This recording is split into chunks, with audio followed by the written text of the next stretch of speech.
So hopefully most of you are familiar with the agenda. We're going to be looking at the prospects for construction over the next year, and also beyond that out to 2030. Always a bit of a tall order, frankly, but we'll do what we can. We'll persevere. To address that question, we'll be looking at the current outlook. So looking in detail at future demand levels, also our stock in trade, which is obviously cost and price movement in the sector. Then take some industry views from our panel members, come up with some conclusions, and then, as Richard said, take your questions a bit later. So, setting the scene. I'm assuming some of you probably already know that the ONS published the GDP numbers, and with that, the latest construction output data this morning. And unfortunately, it doesn't make very good reading for our sector, despite the better than expected growth in the wider economy. So we've got a 1.3% fall in construction output in November, which the ONS suggested was likely the result of the uncertainty around the budget.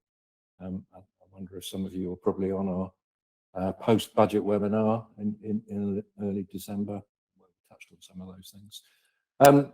I was surprised they didn't mention the weather, though, because I would have thought the wet weather probably played quite a significant part. It was very, very wet in November. But anyway, yeah, quite disappointing set of numbers for construction.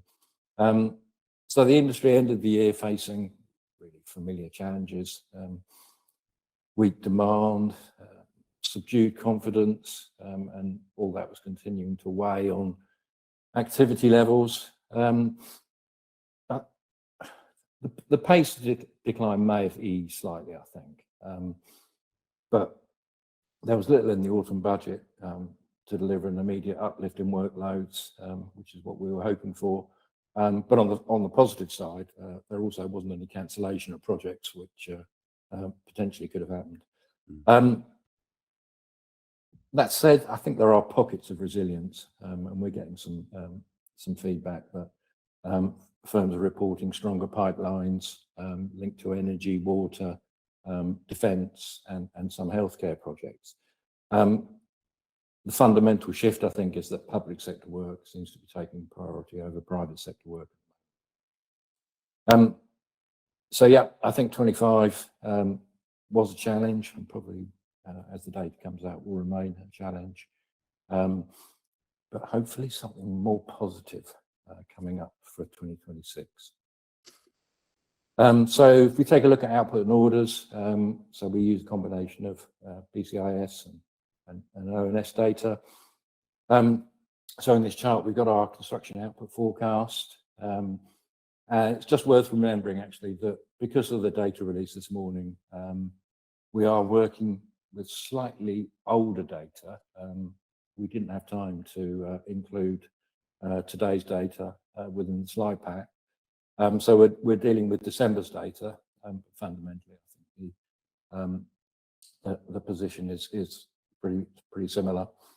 So December's data release from now is ONS show construction output declined in October, which was the latest month we had then, falling by 0.6% on September activity. And new work was down by 0.7% on the month, and R&M, repair and maintenance, decreased by 0.6%. So having said that, on an annual basis, total construction output grew by close to 1%, with increases led by growth in new work, which increased by almost 2% in the 12 months ending in October of last year. The latest data set follow a rather lackluster set of results for the sector in the latter part of last year. And I think, as we touched on, speak to the weight of client uncertainty and stalled decision-making that preceded the budget. There were some bright spots, though. So some sectors did experience annual growth, chiefly public non-housing and private industrial new work. But this wasn't enough to put construction activity on an upward trajectory. I think this year will bring fresh challenges for the sector. including potentially higher labour costs in April through the uplift of the minimum wage. But I think there'll be opportunities for growth too. We've got regulatory reform coming through, and certainly, as we touched on in the post-budget webinar, public sector infrastructure investment is promising to lift confidence and investor interest in the months ahead. So I think we've got a fairly positive view going forward from the start of this year. So given what we know currently, we're forecasting construction output growth to pick up this year, as you can see. Much of that growth will come from new work output. We're expecting repair and maintenance output growth, which has been the main driver actually since the pandemic, to be more subdued over the next 5 years. But overall, we're forecasting total output to grow by 15% over the next 5 years, which is about the same as our previous forecast at the last webinar in September. So if we look at new work, which we, as we've just seen, is the main driver of growth. On a sectoral basis, the biggest monthly change in new work output was in private industrial output, which was up by almost 8%. On a monthly basis, and on an annual basis, the greatest new work increases were in public non-housing, which includes health and education projects, and that was up by 27%.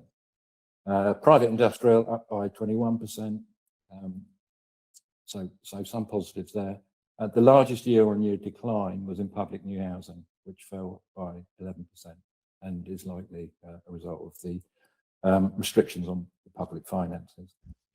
Our forecast suggests that the private housing sector, and we've been saying this for a while, so I'm hoping at some point it will come true, which is the largest subsector by volume, will return to growth this year after seeing some significant falls in output since its peak in 2022, as you can clearly see the top line on that chart.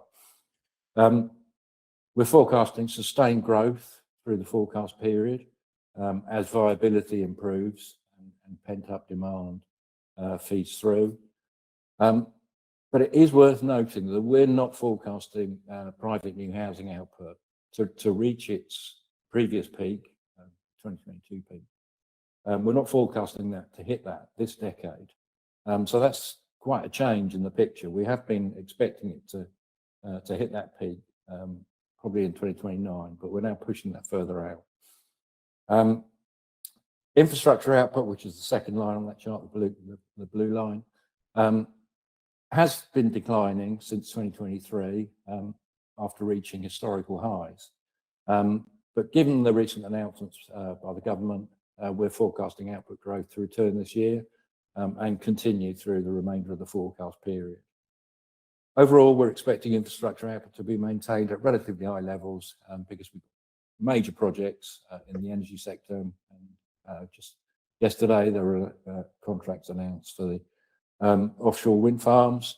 We've got air transport and water sectors and continuing work on obviously the major projects of HS2 and Hinkley Point C. So real positives there. But it is worth mentioning that future output levels in the infrastructure subsector will be conditional on the availability of private finance, particularly for schemes such as the Lower Thames Crossing, and which I think recently we've just heard has had its completion date pushed out for a couple of years. So I now don't think we're expecting completion until 2034, and the HS2 Old Old Common to Euston Link. So some real positives there in private new housing and new infrastructure work. And also, we're predicting output in both the industrial and public non-housing sectors to pick up this year. Although on the flip side to that, output in both public housing and commercial sectors is expected to remain stubbornly flat over the next 5 years. Overall, for new work, we're forecasting output to grow by 20% over the next 5 years, which is slightly higher than our previous forecast from September. If we go on to the next slide, we can look at repair and maintenance output. The biggest monthly change in R&M output was in public housing, which was up by just close to 3%. Although on an annual basis, the greatest change in R&M output was also in public housing, which was down by 7%. So we had a monthly uplift, but an annual decline. Overall, I think we can see from the previous slide that after a period of significant growth post-pandemic, repair and maintenance has fallen back as cost of living and public finance pressures have persisted. Public housing repair and maintenance output remains subdued over our entire forecast period, with virtually no growth, which is the bottom line on the chart. But the much larger non-housing R&M sector does show a decline in output from its peak in 25, although we are predicting recovery, not this year, but next year, and then muted growth through the remainder of the forecast, as the government have indicated that they will focus some of the budgets for capital on maintenance and renewal. In addition, through 25, we saw a return to growth for private housing repair and maintenance output, but we're expecting output to flatline this year and subsequently exhibit sort of muted growth through the remainder of the forecast. Overall, total repair and maintenance output is forecast to grow by just 8% over the next 5 years. That's slightly less than our previous forecast in September, and significantly less than our new work forecast, which, if you can remember from the previous slide, was 20%. So we're expecting R&M output to grow by less than half of that. Okay, if we move on to the next slide, we can have a look at construction new orders. This chart's always a little bit messy, but hopefully you can see the trends. So according to the latest ONS data, total construction new orders increased by 10% in the third quarter of last year when compared to the second quarter. And there was £12 billion worth of new orders placed. And on an annual basis, that represented an increase in orders of close to 30% on the same quarter of the previous year. A rise in total construction new orders is often a precursor to an increasing pipeline of output in future. And the latest data point to significant increases in both industrial and commercial orders, which is certainly a good thing on the commercial side of things. That output in that sector has been lagging for some time. So perhaps this is a signal that private investors have finally got the checkbooks out. Although I think it's worth noting that the new orders series is notoriously volatile, as you can see from the chart, and doesn't appear to correlate that well with future output levels. However, having said that, it's the sort of data we use for looking forward. So it's probably the best we've got at the moment. Okay, if we move on from new orders, which certainly look positive, and look at our summary of short-term growth predictions by subsector. And this, hopefully, you probably remember back certainly about a year ago, this chart was fundamentally fairly red with a lot of downward pointing arrows. So a significant change in terms of short-term outlook. I think it's reasonably positive, particularly in terms of new work. There are definitely some bright spots with growth expected in all the new work subsectors, in fact, over the next year. But on the flip side of that, the state of the public finances combined with the sort of stubborn and persistent cost of living pressures continue to negatively impact output growth in most of the repair and maintenance subsectors. But overall, I think the prospects going forward for this year and beyond appear to be brighter than they have been for some time, all things being equal. So hopefully a slightly more positive view compared to what I have been presenting in these webinars for the last few quarters. Even last January, David, I mean, that's day and night difference, isn't it? Yeah. It's significant. I mean, I guess the proof of the pudding is going to be in the eating. We're going to have to wait really probably for another couple of months to see if this stuff comes to fruition. But certainly, I think the regulatory reforms that the government have undertaken are starting to bear fruit now. Looking at the BSR gateway blockages, they seem to be improving. So hopefully, fingers crossed, we're getting into a better place. Although obviously this morning's announcement wasn't particularly positive for our sector. But that was last year, so we can put that one to bed. Okay, if we move on to actually, David, do you mind? Sorry, before we move on, just because we've had a relevant question in, just feels good, and also I am going to turn my lights back on. Sorry, I'm suddenly the automatic timer's just gone off. So just what have you based the positive forecast for private housing on? The sector is facing significant viability challenges, flat values and rising construction costs, and a lack of government stimulus, along with uncertainties in planning system and local government reform. Yeah, I hear that, but I think there is some pent-up demand, and I do think viability is improving. As I just touched on, I think the regulatory pressures are easing. The BSA gateway process is becoming slightly more streamlined. I think the planning changes will start to feed through. I mean, as most people on this call probably know, I'm one of the world's largest pessimists. So it does take quite a lot to convince me that, that the picture is becoming more optimistic. But I have been convinced. I mean, I guess you get to a point where you can't talk down the sector anymore.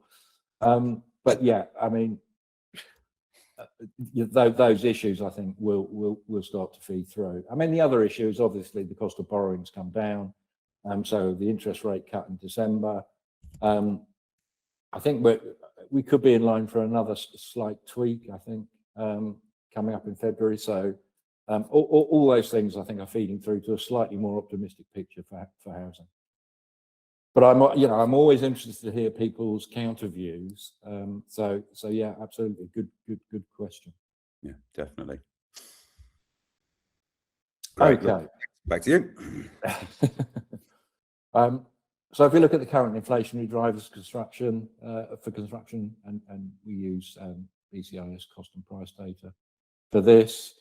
So first off, we'll look at the growth in building costs and tender prices. The building costs, as measured by the BCIS General Building Cost Index, increased by 0.4% at the end of last year in the fourth quarter. And that resulted in annual growth of 4.5%. So similar to the last quarter in September, inflation continues to be driven by increasing labour costs rather than materials cost increases. Overall, costs are predicted to rise by 15% over the forecast period. We're expecting cost growth to stabilise midway through this year. And if you look at the chart going out, we're sort of, for both costs and prices, actually, we're forecasting sort of fairly flatlining around sort of 3%. I know there's a question on that coming up later, so I will address that then. So tender price growth, as we've seen over the last few quarters, and actually over the last few years, really, it's not kept pace with the growth in building costs since the pandemic, in fact. And the contractors are therefore finding themselves in a difficult position. Clients are increasingly resistant to high tender prices, but contractors can't absorb rising costs indefinitely, so they will be passed on at some point. Quarterly growth in tender prices, as measured by the BCIS all-in TPI, increased by 0.7% in the fourth quarter of last year, and that resulted in annual growth of 2.5%. Growth in tender prices have been slowing since the peak in 22, and we're expecting future growth to remain relatively subdued throughout the forecast period. as a result, really, of the prevailing market conditions. One caveat to that is if the demand, the uptick in activity and the demand levels that we're forecasting actually come to fruition, there is likely to be an uptick in tender prices, I would imagine. Overall, we're forecasting tender prices to rise by 17% over the 5 years to the end of 2030. So you can see tender prices over the 5 years increased by 17%, costs by 15%. So we've got prices starting to rise faster than costs. Moving on to the next slide, we can look at the David, input. Sorry, Yes. I'm going to do the same again, actually. I'll tell you the reason why. Just while we're looking at the TPI, I wanted to bring in a question you mentioned, which we received yesterday. So the question is, there is some uncertainty over the rate of tender price inflation in 2026. So the BCIS all-in tender price index is forecasting 3%, while some well-known cost consultants are suggesting 5%. What is your view, and obviously why? I mean, my view is it'll probably be somewhere in the middle of those two numbers, so probably around 4%. A lot of this is conditional on our expectations of demand. So if activity levels really pick up, then tender prices will start to rise without doubt. But we are being slightly cautious, I think, because we've been in this position probably over the last year, where we've been predicting demand to increase, but it hasn't actually really fed through. So there is a level of optimism in our forecast, which is unusual in terms of output, but we are being slightly constrained in terms of prices because we've been promised this output increase for a while, but it hasn't, up to now, it hasn't materialized. So yeah, probably somewhere in the middle. That's a bit of a cop out of an answer. But, well, that was a really, not happy with that. But great, sorry. Yeah, back to you, David. Okay. I quite like this being interrupted by questions. It's quite good. I'll try and keep it up. If we look at input costs now, as we all know, construction's acutely exposed to cost inflation. Materials and labour account for the majority of project expenditure, and you can clearly see from this chart that both have seen significant increases since the pandemic. And while it's fair to say that materials cost inflation has moderated from its peak in 2022, materials costs remain significantly higher than they were at the start of the decade, and they're never going to return to those levels. So muted growth in materials cost inflation has continued into the final quarter of last year, but the materials cost index showed no growth on the previous quarter at the end of last year, but an increase of almost 3% in the 12 months to the fourth quarter of 2025. We're expecting growth in materials costs, as you can see through the forecast there, to stabilise at around 3% per annum through the forecast period. And overall, we're predicting material costs will grow by 16% out to the fourth quarter of 2030. Labour costs, as they have been for the last year and a half, are currently the key inflationary driver, due largely to earnings growth in construction, which had, until the end of last year, remained above wider economy inflation. But we are predicting some stability to return to labour costs over the coming year. Or having said that, there could be some uptick in April from the increases to the minimum wage. So the BCIS labour cost index increased by 0.5% in the fourth quarter of last year in comparison with the previous quarter, resulting in a 6.3% uplift in terms of annual growth. Overall, we're forecasting labour costs to grow by 15% over the 5-year forecast to the end of 2030. and that's slightly lower than materials cost growth, and that's for the first time in a while. Having said that, as per our September forecast, the risks remain on the upside as labour shortages are prevalent in some parts of the market, and if demand picks up, we could see labour cost inflation starting to rise again. So if we move on to the next slide, we can have a look at the growth in construction earnings versus consumer price inflation. And construction wages, as measured by the ONS's average weekly earnings data set, increased by 2% in the year to the third quarter of last year. But if you look, you can sort of clearly see on a quarterly basis, the rate of increase appears to be slowing. And we've got wage growth in construction now below wider inflation levels. And we're expecting some stability in wage growth going forward, although much of that will depend on any wider inflationary impacts and, as I've mentioned, potential demand spikes.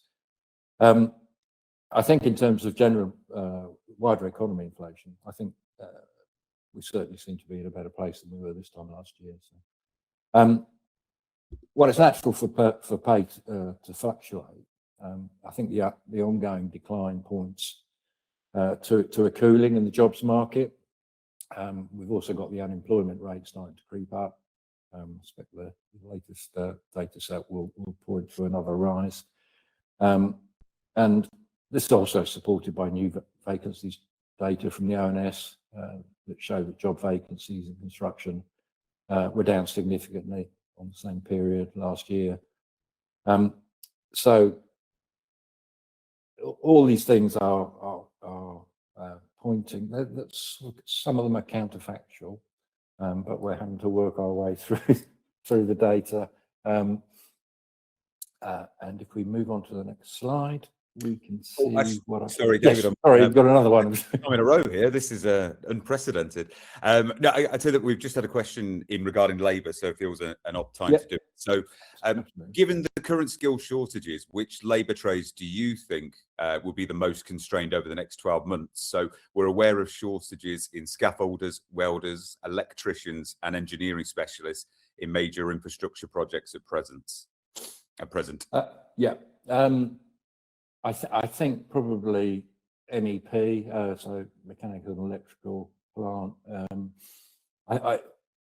That's anecdotally where we're getting the most feedback in terms of labour shortages. Some of that is to do with insolvencies, although people work for firms that go insolvent, they tend to find other opportunities. But yeah, I think certainly what we're hearing is that MEP in particular is suffering from labour shortages. I've got I think a little bit later in the presentation, I've got a couple of slides looking at employment and actually asking the question, looking at actually employment and vacancies data in an attempt to answer another question about labour shortages and whether or not they're actually having a major impact. So I will come to that. But yeah, MEP, I think, particularly that's what we're hearing. Lovely, great. Okay, so if we have a quick look at our market conditions index, and that's essentially the relationship between costs and prices. And the BCIS market conditions index is forecast to increase by 0.5% in the fourth quarter of last year compared to the previous quarter, and that results in an increase of 0.1% on an annual basis when compared with a year earlier. So it's a fairly benign picture, but having said that, when the market conditions index is rising, prices are rising faster than costs. And when it's falling, costs are rising faster than prices. So we're actually starting to see prices rise marginally faster than costs, and that's certainly from September's webinar. That's a change. Having said that, we expect that position to be relatively short-lived, and we're predicting cost and price growth remaining at sort of reasonably similar levels throughout the remainder of our 5-year forecast. So I think in summary, that's, I mean, my memory's not what it once was, but certainly over last year's webinars, I think that's a much more optimistic view than we had at any point last year. So I do think things are looking up. There's only so, like I said, there's only so much that data can tell you when you consider the lag in producing statistics. And my caveat at the start of the presentation was that we were looking at December's data, which was covering October. The announcement this morning from the ONS was so we're in January, so covering data for November. So there is always that lag when you're producing statistics, which essentially means the data is historic. So I always think it's a good idea to try and get the views of our industry panel members, which is a little bit more current. Our last panel was in December, post-budget. That sort of gives us an understanding of really what's going on in terms of industry views. So if we take a quick look at the sectors where our panel members were expecting some growth. So we've got various comments from them. Sluggish market conditions has meant fewer tender opportunities in the private sector, but prospects in the public sector look better. I think that confirms what we were mentioning at the start. Data centers, still a large and growing sector, but we've seen some signs of a slowdown on data center rollouts as owners look to ensure they have adequate power capacity and market appetite for their products.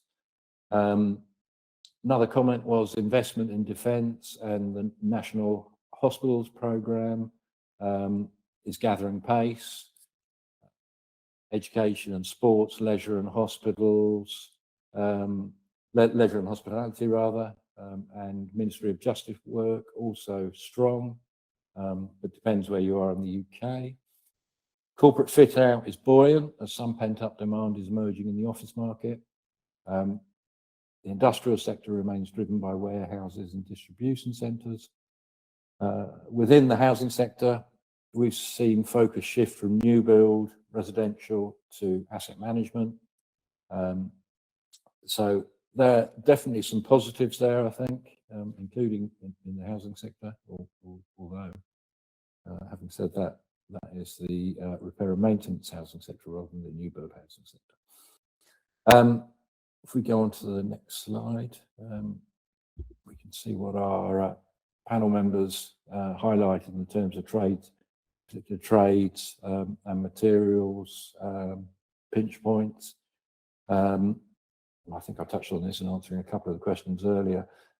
So MEP, mechanical and electrical, rates now cooling compared to earlier last year.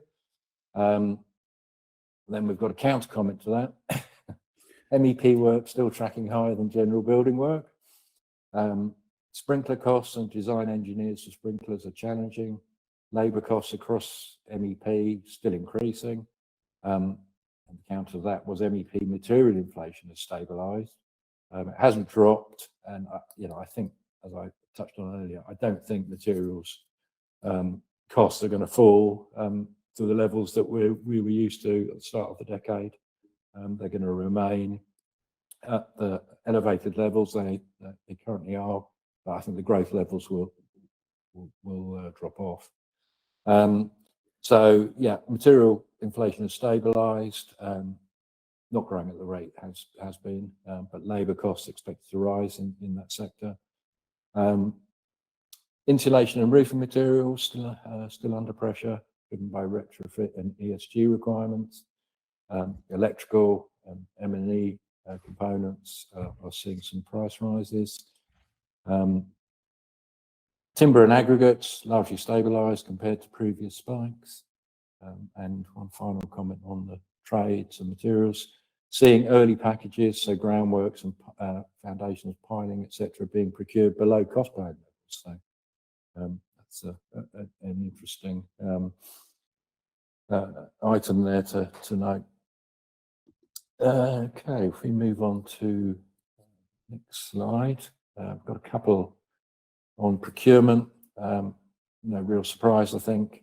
There's continued risk-averse behaviour to complex and very large projects, and that comment really came from three of our panels, I think. One in Scotland, and the general building and civil engineering panels down here. So that's fairly common across panels. Tier 1 contractors are still in the two-stage or negotiated approach. Single-stage approaches are avoided, and that's heavily de-risked. And a couple, just to flag here, that a couple of the poll questions relate to risk measurement and aversion. And it will be really interesting for us to know what your recent experiences have been, whether or not you agree with our industry panel comments. Then if we move on to logistics, and this was also flagged last webinar. So access in connection to the grid is a continuing concern, and I don't think that's just for data centres. I think it's now starting to impact on new housing developments. The BSR gateways continue to be our single biggest cause of delay. I've mentioned that the process is improving and they're becoming quicker. It'll be interesting to see if they clear the backlog of Gateway 2 approvals by the end of January, which is what they've committed to. So we'll be holding them to that. See if they can maintain their levels of clearance. Okay, if we move on to the next slide, we've got some general comments on views on the ground. Some of these, I think, address the question about housing in particular. So viability testing is very much back on the table, with previously unviable developments now being retested. And while this is a somewhat protracted process, getting the projects off the ground, the situation does show signs of improvement with sites being unlocked. So I think that particularly goes to address the question about viability of resi sites. Another comment, we're looking at the second half of this year before any upturn. Viability remains challenging, so a counter comment to that first one. Labour costs remain the primary driver of inflation and tender prices, although they note that construction wage increases are slowing, as we've seen in the chart previously. And the outlook for this year remains broadly positive. Anecdotal evidence suggests that there is real momentum in some areas of public sector work, such as healthcare, prisons, and defence projects. Again, I touched on that earlier. Some schemes that were on hold are now moving forward. And there are signs that process issues such as gateways are easing, although the counter to that is that viability remains a major problem, and we still expect some projects to be delayed due to funding issues. So a bit of a mixed picture there, but I think generally positive compared to what we have seen over 2025. So if we move on and summarise what we've seen today, what we've examined in terms of output and orders, costs and prices, and comments from our industry panel. So what's the outlook? So we've seen that we've got new work. If we move on to the next slide, yeah, we've got new work output predicted to grow robustly this year and throughout the forecast period. We've got orders increasing, which should increase the pipeline. And to add to that, we've also got the government's pipeline hopefully being updated this month rather, with a bit more information in terms of funding mechanisms. We've got building costs still driven by increasing labour costs, but the impact seems to be diminishing. Tender price growth is stagnant, but I guess the question is for how long if demand picks up. So we could be hitting the 4 to 5% related to the question that came up earlier. In terms of input costs, we've got materials costs increases stabilising, and we've got labour cost increases slowing. So if we return to our original question, what next? I think it's fairly easy to say that last year was a real challenge, but the picture has changed since the end of the year and our last outlook. 2026 looks more optimistic, certainly from where I'm sitting. Government announcements regarding construction are broadly positive. I know their mantra is to get Britain building again. It's taken a year and 3/4 to get to this point, but I do think maybe we'll start to see the fruits of that this year. We've got significant investment in built assets announced. Nothing was cancelled in the budget, which was good news. Stability more widely seems to be returning. That's not to say that you know there are going to be some challenges, and one of the main challenges is going to be how to attract private finance to fund major infrastructure. But on the whole, I think a much more positive outlook than we've had certainly last year. So fingers crossed that all our predictions come to fruition. So I think now if we can turn to the Q&A part of the webinar. A quick reminder that if you'd like to ask a question, you just need to click on the little icon with the question mark, and we'll try and get to it in the time available. I think we've got 15 minutes left, so yeah, feel free. We've got some questions that were pre-submitted. So if we move on to the next slide. There we go. There you go. Does the sector have the workforce to deliver an uptick in demand, which is what we're expecting? If we move on to the next slide, I think we've got a chart that summarises the state of the construction workforce, and I think so. The top greenish line is direct employed numbers, and the red line is self-employed numbers, I believe. And I think within construction, the trend is relatively clear. I think we've got labour capacity continuing to shrink.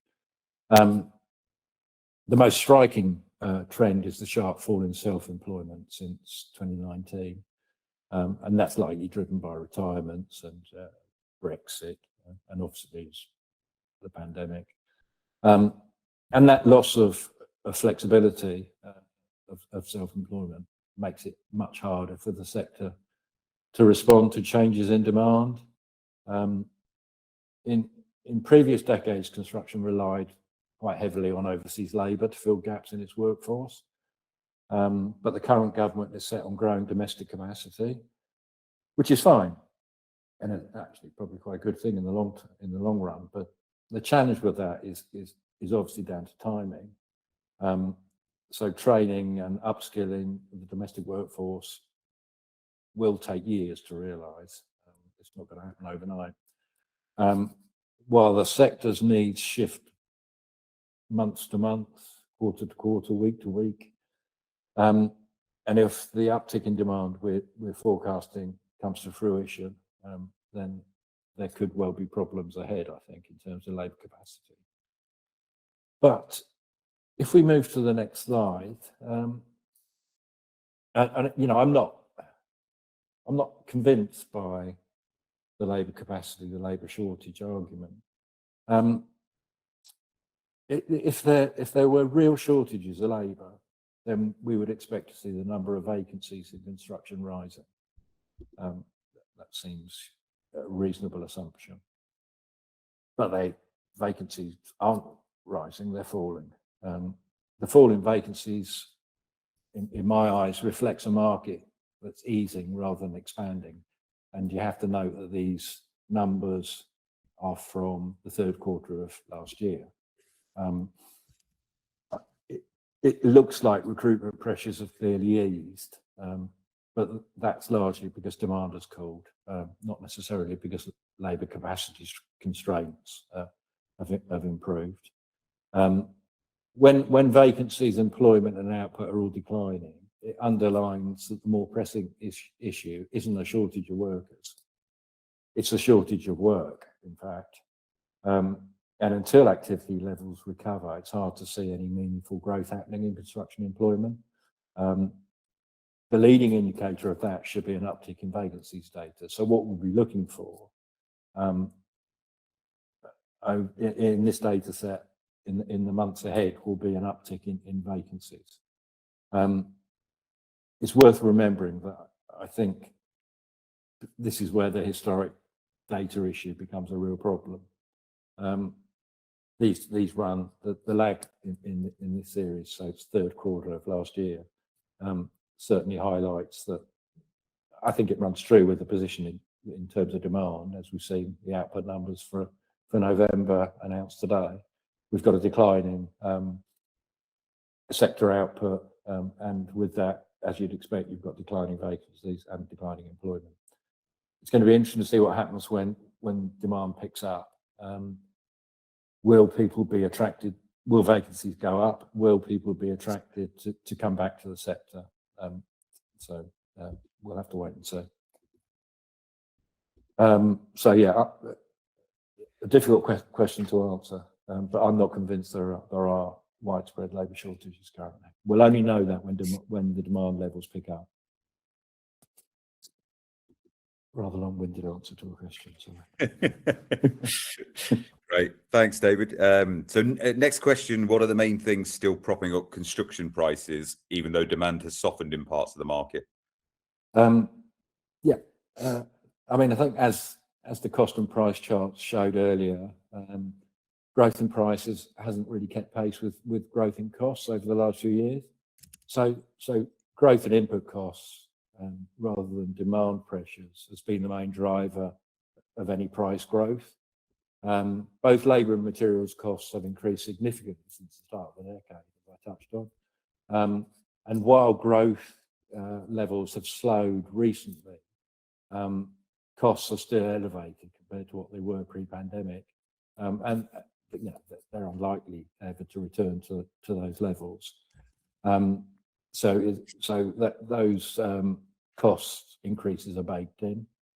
I mean, the other issue is that the cost of doing business has increased via the national insurance contribution, employer NIC uplift last year, and those increased employment costs have been passed on to clients in the form of higher prices, as we saw in the webinars earlier last year.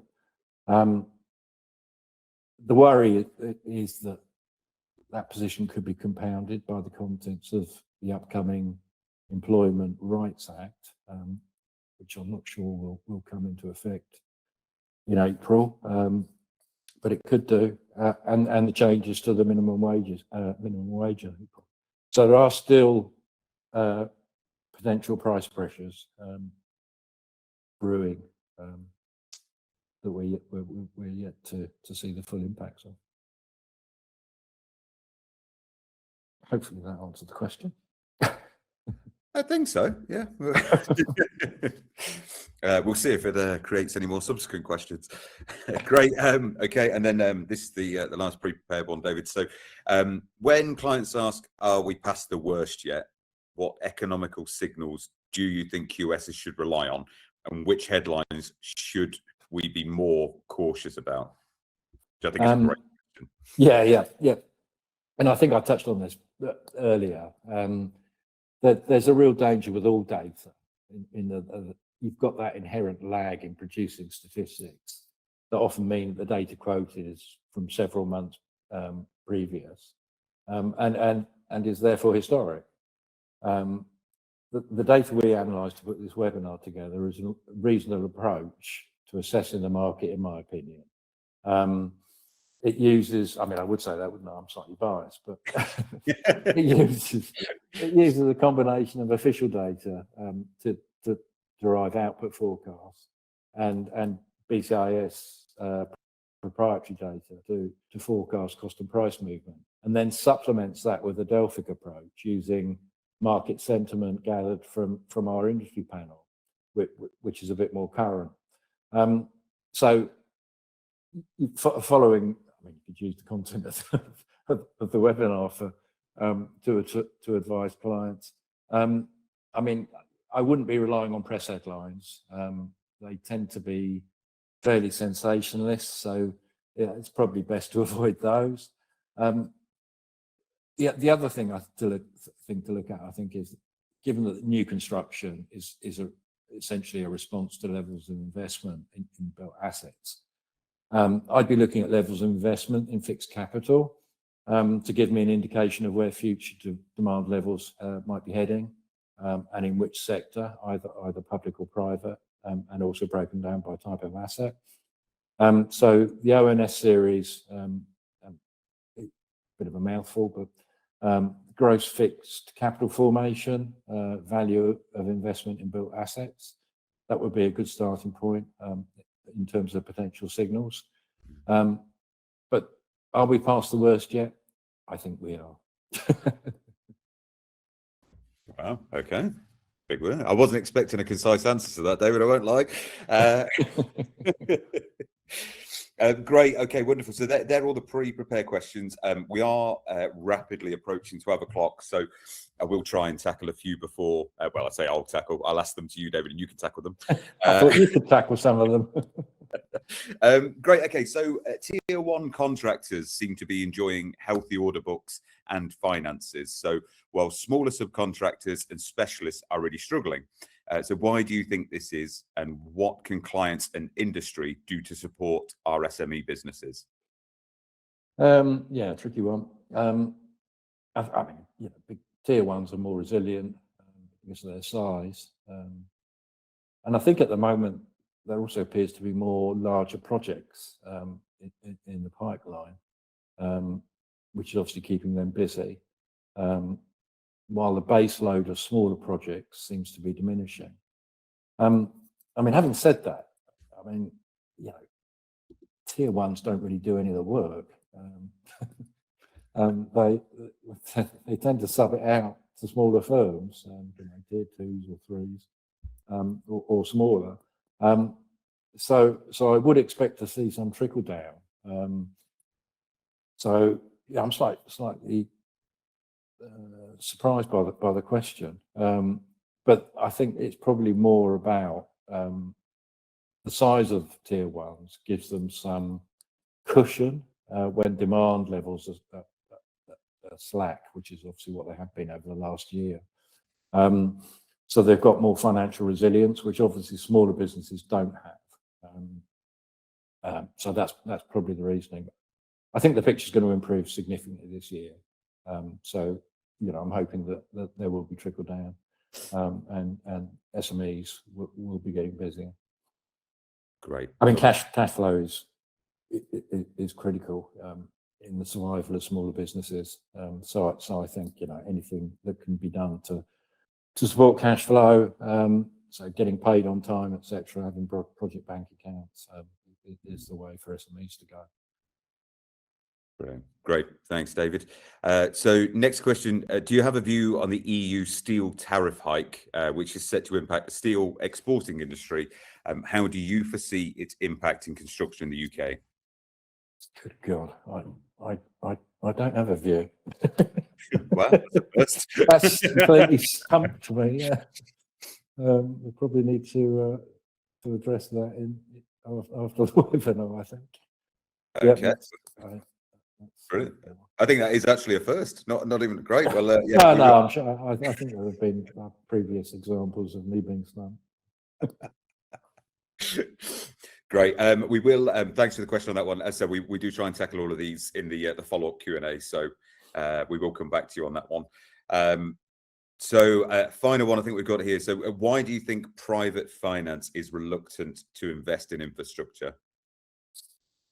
What a great question that is. That's probably worthy of a webinar in its own right. I think, I don't think the government have helped in this. I think over the last year and a half, there have been too many announcements and not enough action, which is probably not what the private sector, certainly in terms of private sector investors, want to see. They also want stability. They also want economic growth. And those are two things frankly, we haven't had over the last 18 months. Like I said, things are looking better going forward.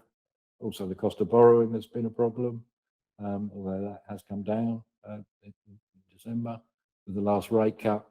And I expect there could be further rate cuts. Whether or not the next announcement will be a hold or a rate cut remains to be seen. But I think we are heading slightly more rate cut-ish in the next Bank of England announcement. All those things have contributed to private sector investors holding off. And the other major issue is that the government haven't really clarified what funding mechanisms they're going to be using for their private finance, and this is one of the reasons why I was interested to see what comes up in the pipeline in January when they update it, whether or not they've got confirmed private finance funding mechanisms announced that they're going to be content to use. Until all that's sorted out, private investors are going to be slightly reticent, I think, to start funding major projects. I mean, I know the Lower Thames Crossing project is still looking for private funding. And yeah, that's probably one of the easiest schemes where private finance can work, where you can basically pay back through tolls, etc. When you start thinking about hospital programs and health centres and things like that, it becomes much more challenging in terms of setting up deals. So yeah, it's a combination of factors, I think. But hopefully this year, I think things will improve. Brilliant. Thanks, David. I think you're right. That actually could be potentially a good webinar topic, though. I think there's a lot to go through on that topic. Right? Yeah. Great. Just mindful of time. That we've got one more, which we'll just quickly cover, I think, and then we'll wrap up. And obviously, just for all attending, we will share any of the questions with the recording. So yeah, final comment from attendee. So picking up on the point on the skills shortage and the government commitment to baby build, with the average age of bricklayers approaching 60, surely the government needs to invest in trade skills training. Yeah, I agree. I think they have as well, to some extent. We've seen various announcements, certainly over last year, in terms of more training places. I mean, I'm a great believer that a lot of this should be done by businesses. I'm not really sure it's within the government's purview to be training workers for a particular sector. I think it's the sector's businesses' responsibility to be training, and this is my view entirely, a personal view. You beat me to it. Let's say that now. Yeah, I mean, I think tier ones and probably tier twos as well. They just need to have much more direct employment, so they need to have more employees, less reliance on subcontractors and the self-employed, where the training burden is really, it falls on people who are less able to pay for it. So returning to a model of the 1950s to 70s, where tier ones, or as they were called then, major contractors, had huge workforces, and it was, you know, it was within their benefit to train people so that they were fully equipped to work. That burden now falls on individuals quite often, which I think is unfair. So I do think businesses in our sector need to take more responsibility for training. Brilliant. Okay, great. Thank you, David. Yep, that wraps us up for another session. So thank you all for attending. David, thank you for the update as always, and we'll see you in the next quarter. Hopefully, even more sunshine and rainbows. Well, we can have a look to see whether or not our optimism was well founded or was a complete disaster. Swing and a miss. Brilliant. Well, thank you all, and thanks for. Hope you have a good rest of the week.